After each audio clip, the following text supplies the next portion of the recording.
का पालन करेगा तो धर्म नहीं है, तो भी धर्म है। पर जिसको जो धर्म उसको वही निभाने की नहीं। अगर वो अपने धर्म के विरुद्ध करेगा तो वो भी धर्म है, वो अपराध है। तो जिसका जो धर्म, देखो न्यायाधीश का जो धर्म है, न्यायाधीश उसकी जगह कुछ और करने लगे तो भी धर्म हुआ कि नहीं? सबकी अलग अलग कर्तव्य है। पुलिस का कर्तव्य अलग है, न्यायाधीश का कर्तव्य अलग है। तो वो अपने ही कर्तव्य का पालन करेगा, उसी में उसकी शोभा है। अपने ही क्षेत्राधिकार में वो रहे कि मेरा अधिकार क्या है। ऐसे ही अपने अपने वर्ण का जितना यथाशक्ति पालन करो और उसमें भगवान की उपासना करो, उसी से कल्याण। इसलिए गीता जी में भगवान ने कहा स्वधर्मे निधनम श्रेय पर धर्म भयावह।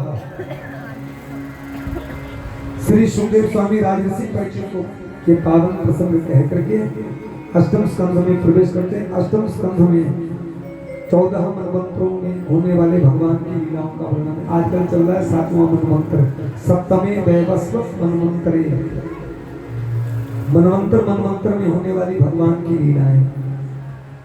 तो पहले 14 जो मनमंत्र होते हैं वही बार बार आते हैं, जैसे 7 बार है, रविवार सोमवार वही बार बार आ रहे हैं, 12 महीने वही बार बार आते हैं साल में। ऐसे 14 मनमंत्र में पहले मनमंत्र के मनु हुए स्वयं भू, दूसरे हैं स्वारोचिस मनु, तीसरे हैं उत्तम, चौथे तामस, पांचवें रैवत, छठे चाक्षुष। आजकल जो मनमंत्र चल रहा है वो है वैवस्वत मनमंत्र। जब संकल्प पढ़ते हैं तो उसमें सब पढ़ा जाता है। और पिछले कल भी हमने निवेदन किया, फिर निवेदन कर रहे हैं, प्रत्येक मनमंत्र में एक मनु होते हैं। मनु पदवी है, नाम नहीं। प्रधानमंत्री पदवी है, नाम नहीं। तो प्रत्येक मनमंत्र के जो मनु होते हैं वो पदवी है। तो पहले मनु हुए स्वयं, दूसरे हुए स्वारोचिस, देखो नाम अलग है, पदवी वो है। और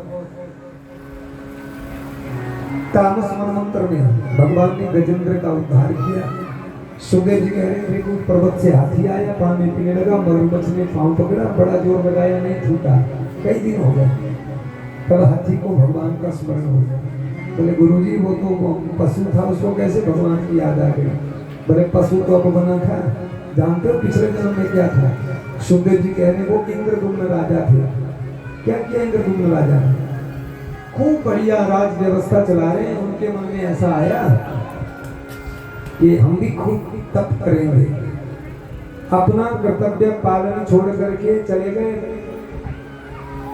और साधना करने लग गए, बड़ी बड़ी जटाएं बढ़ाने। अगस्त ऋषि आए, अगस्त ऋषि को देखा कभी वो बैठा था ध्यान। तो अगस्त ऋषि ने कहा रे मूढ़, तू तपस्या का प्रदर्शन कर रहा है, अपना कर्तव्य कर्मना निभा करके। अगस्त ऋषि ने कहा देखो इतना मत तुम्हें हो गया अभी। अगस्त ऋषि क्या नहीं करना, उठाना, बंदन किया ना, स्वागत किया, बैठा रहा। बोले ऐसे तो कोई ऋषि आती जाती है, हाथी होने का भी मूल। पर जो साधन किया था उसका फल क्या मिला कि हाथी बन करके भी देखो इसको भगवान का स्मरण है। मरता तो तन है, मन थोड़ी मरता। आप हम लोगों के मन पर कई जन्मों के संस्कार है, पूर्व जन्म के संस्कार है। तो साथी ने भगवान का स्मरण किया।